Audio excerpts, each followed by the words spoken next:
Ben Tulfo Unfiltered. May karapatan ba si Coast Guard natin dito, spokesperson ng Coast Guard, sa kanyang presentasyon ng liyang litrato na yan na hindi nagustuhan ni Chinese President Xi Jinping? Hindi naman tayo under China. O may karapatan ba? May karapatan siya. Nagpapakita siya ng kanyang disgusto. Ang naranasan po ng mga Coast Guard personnel po natin, yung mga barko ng Coast Guard, kung paano po tayo nahaharas, nabubuli. Yung ginagawa po nila, attack po roon sa mga barko ng Coast Guard. Nakita naman po natin internationally. Would that be enough? Pero napapakita ng China, hindi pagsasalita. Ginagawa po nila. So magkaiba po yung bully sa salita at bully sa gawa. Itong China, mga boss, talagang manduduro to eh. Nakikita nyo dahil sa laki ng kanilang bansa na alam nila, kahit tayo interesin. Dito po, may karapatan po yung spokesperson magsalita. Hindi naman po military ang Coast Guard eh. Civilian organization sa ilalim po yung Department of Transportation and Communication. Civilian po in character, not military, ang Coast Guard. So ngayon, may karapatan bang spokesperson mag-present ng ganyang nakakatawa na insulto po yung China? The freedom to express. May katotohanan ba ang sinasabi po ng ating spokesperson? Well, action speaks louder than words. Alam niyo mga boss, yung the muscle inside our mouth, which we call the tongue, can edify or destroy.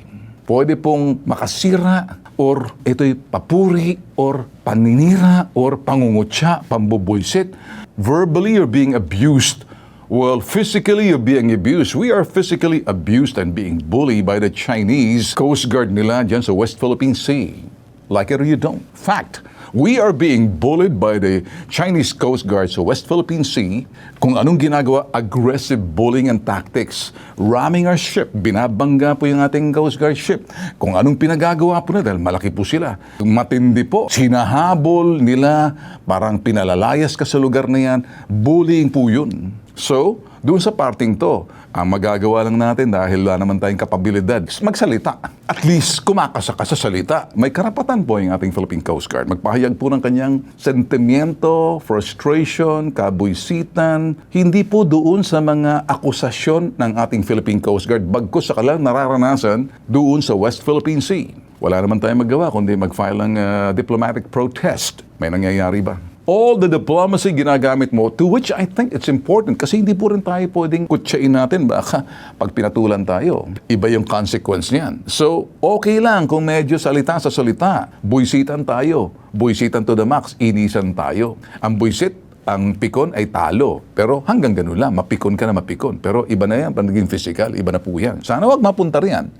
Bakit po nagsasalita mga senador? They come to the rescue. Tama rin po ang ginagawa ng mga senador na tinatapatan po nila in support of Philippine Coast Guard. And they come up with their statement. Kaya nagalit naman ang Chino ngayon. Tinawag mga katulong, mga muchacho, mga alalay lang pala. Ang mga senador, parang lumalabas ngayon, mga senador, all talks, bark, no bites. Gusto po sabihin, itong China, kayong mga nasa Senado, puro kayo kahon.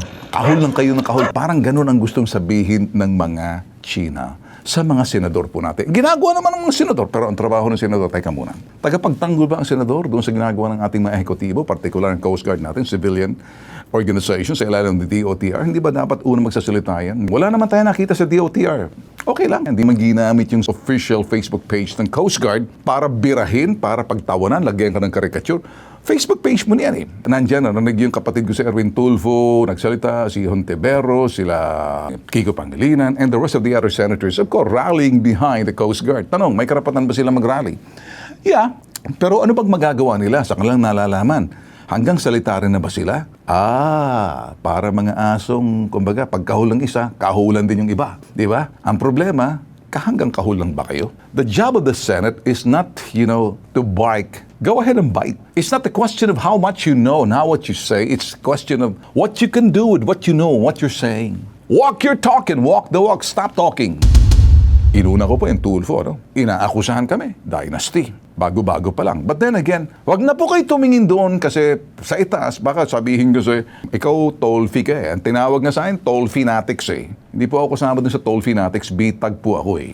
So ngayon, kung naman katawagan dyan na ginagawa nila, gusto kong makita, mas unahin natin itong anti-political dynasty. Kahit na si Tul Erwin, si Senator Erwin, nagsabi, isusulong niya, aber sige nga, anti-political dynasty are also part of the chamber's priority. Tingnan nga natin kung talaga mapapasa to. Baka naman, ang dami niyong alam patungkol sa political dynasty. Tanong, hindi yung marami kayong alam, marami kayong matuturo kung sino-sinong guilty sa political dynasty. Tanong, anong magagawa niyo sa inyong nalalaman kung sino-sino matuturo ninyo kung hindi niyo naman magagawa? It's not how much you know and point who they are. It's the question of what you can do with what you know, who they are. Can you tell them you are part of political dynasty? Harap-harapan. Everybody. And that's exactly what it is. Ngayon, binabantayan ko po yan. Pero dito po ako nakatingin, anti-political dynasty. Magagawa ba nito mga senador, congressman, sila naman dyan? Kung titingnan po natin mga bossing, mapipilitan po silang ipasabato or pag-uusapan na hindi naman mapapatupad. Alam niyo bakit itong political dynasty? Mauubos po yung Kongreso, Senado. Political dynasty. Tumingin po kayo sa Pangulo natin. Marcos, pwedeng maakusahan dynasty. I'm just stating the fact. Tumingin po kayo sa Duterte. Pamilya po yan. Dynasty po yan. Mga Tulfo, maakusahan ng dynasty. Sabi nga po nung isang kapatid kong gurang na si Ramon, ay salamat hindi pinalusot, hindi nanalo. At pinagdasal ko, sabi ni Ramon Tulfo, yung gurang na kapatid namin. Ako'y diretso lang po ako magsasalita, wala po akong galit, bagkus factuality, truthfully, with sincerity, sasabihin ko po yan. Kasi hindi po ako natatakot na sabihin, baka sabihin, pinoprotektahan mo mga kapatid ko. Well, una muna ako titingin sa bakuran ko, nakikita kong anong nangyayari po sa amin. Yes, pwede po kaming akusahan na dynasty mga Tulfo. Nag-uumpisa na, Rafi Tulfo, asawa niya, anak niya, si Erwin Tulfo. Salamat, walang Ben Tulfo, sabi ni Mon, pinagdasal ko, hindi makakapasok niyan. Ay, kanino ka nagdasal? Kay Taning. Siguro, kung Diyos na pag-uusapan, hindi ka pakikinggan dahil ibang isipan mo. Topic ko man po yan, di ba nasabi ko na? We can be accused. Okay? So, anong magagawa ng COMELEC? Mapapatupad ba ng COMELEC? Sino po ang magpapatupad? Bakit kinakailangan pa pag-usapan ng mga political dynasty? Ito yung sinasabing electoral reforms and people's participation. Wow! Ang ganda pakinggan. It's only words, and words are all I have. Ayaw ko nang dagdagan. Cotton candying mga salitang palabra. Walang laman. George, ba't mo nasabi, you should not elect leaders based on social media, television, radio, and newspaper? Nasaan yung showbiz? Mukhang may kulang ka. Dinadagdagan ko. Tumingin ka sa Senado, sino-sino yung mga nasa mga social media, sino yan? Gamit ang social media kasi yung pamamaraan of information, either basura or katotohanan, garbage in, garbage out, depende ng discernment ng mga taong hahalal ng kanilang iboboto ngayong 2028. Kasi kung anumang bulilyaso na nangyari ng 2025, dapat hindi maulit ng bulilyaso ngayong 2028. Huwag nating sabihin, huwag tayo mag-elect ng mga leaders base doon sa pinanggalingan nila ng social media, television, or radio para mo sinabing, sinampal mo dyan si Senator Rafi, si Senator Erwin. Galing sa TV yan, galing sa radyo yan. Hinalal sila dahil napakalaki. So, gusto mo sabihin, mensahe mo, go, tell them. Parang huwag niyong ihalal yung mga taong sino-sino ba nang galing sa media. Pagdating sa media kasi, mga tao magaling sa kanyang sinasabi to communicate but make sure katotohanan bang kino-communicate. Okay, we should use our heart. Gamitin po natin yung puso natin, konsensya natin, especially pag first-time voters tayo. Your vote should be based on your study, pagsisiyasat, pag-aaral. Kung sino yung karapat-dapat at kung sino yung magiging opisyal na halal, tama ka. Doon sa kanilang right to suffrage, kung sino yung the will of the people. Paano yung will of the people sinubvert? Paano yung kanilang kagustuhan at kanilang hilalal, medyo sinemplang, kinulayan? Mapapatunayan mo ba everything is okay? Nagsasalita lang naman ako because I will tell you now, there's a difference, George, doon sa sinasabing the right to privacy and the right of transparency to the people. Bakit kayo nagbura ng mga data? Tanong lang naman ito, mula doon sa sinasabing teknolohiyang ginamit ninyo, and you're saying you have the hard copy, bakit ninyo binura in the absence of public participation, public knowledge? Why in a hurry na binura ninyo? After May and June, July, wala na. May magprotesta. O ako naman, nagsasabi tayo rito, ba't nyo binura? Ano bang mahalaga? Yung the right to privacy, nakasama sa polisiya, nilagay nyo, or karapatan, yung sinasabing kagustuhan, the will of the people. You lack this massive information na binubura nyo na. yung resulta nung sinasabing teknolohiyang ginamit ninyo para karoon ng audit trail, para mabalikan. Ngayon, wala nang pagbabasihan. Kasi teknolohiya, doon sa teknolohiya. Pero yung hard copy nandyan, marami, oo. Saan ba nagkaroon ng problema? Teknolohiya, transmission, pagdating doon sa inyo. Saan ba nagkabulilyaso? At ako naman nagsasabi rin dito mga boss, ginigising ko lang po kayo. Maganda po yung sinasabi niya, i-elect niyo po ang mga leaders na dapat ngayong 2028. But let's be careful.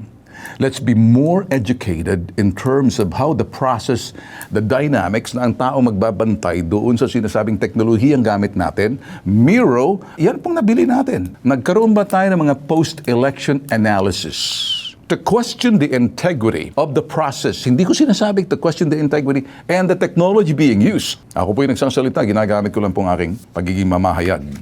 Nakakasiguro ba tayo? Ano bang mahalaga? Kasi sinasabi po nila, dinelete na po nila yung mga files, soft files nila na galing doon sa computer, which is naging basihan kung bakit nagsinasabing double countdown, nagkaroon ng sinasabing gridlock. Sabi naman po ng Miro, hindi naman pwede magkamali yung aming machine dito eh. Kung anong pumasok dyan, ilalabas yan. Kung may problema man, base doon na biglang bumaba, base doon sa ibang provider na yon. Doon lang po ako. Ano bang mahalaga? Pagbubura ng file na wala pang public consultation na para malaman, na ma-witness ng media at bakit binubura. Paano ngayon sinasabing audit trail pag ginusto nating tingnan at i-review o gagamitin natin yung hard copy? Siyempre, mahirap yun. Pero ang question, yung paggamit ng teknolohiya. Yung teknolohiya na yan, importante yan. Diyan gagawin yung audit trail. Saan nagkamali? Para magkaroon ng post-mortem analysis. Post-mortem, parang autopsy. I-analisa. Ano nangyari? Wala pong malinaw na paliwanag dyan. Lahat ng naratibo galing sa inyo, George. Nagpartisipa ba ang media, ang taong bayan, the civil society, yung mga watchdog? Bago ninyo in-erase yung mga files, delete yung files kasi sinabi nyo tapos na at meron naman hard copy. Ano bang kini-question natin? Hindi yung hard copy ninyo nakastore. The process in which the technology was used is the one in question. End of story, George. Are we clear? So, the next time you talk na pag yung sinasabing mag-ingat kayo doon sa mga taong sa TV, paano pag yung nasa TV mautak at may talino at may karunungan at nasusundan, marunong mag-imbestiga, marunong mag-analisa, kayang balikan, i-prove yung sistema bago natin sabihin, I therefore conclude that this technology is foolproof and very honest. No.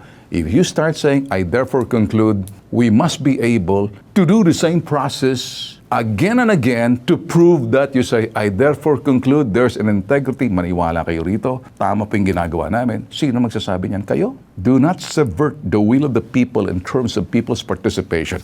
Iba na pong level ng aking pananalita. Ako nakikinig kayo sa Senado. Kumusta ka ba, Senator Amy? How's everything? Ako, si Ben, not 13. Nasa IBC TV 13 ako. Dati, nasa Channel 5 ako. Yun ang pinanggalingan. Nasa number 4 pa ako. Channel 4. Okay? Pero wala ako sa Channel 2. Ano mga dinaanan ko? Channel 5, Channel 4, Channel 5. Pero ngayon, nasa Channel 13 ako. Saan ba ako nanggaling nun? Mamili ka, George. Which one? 4 or 5? This is Bitag Live. Ben Tulfo Fun Filter.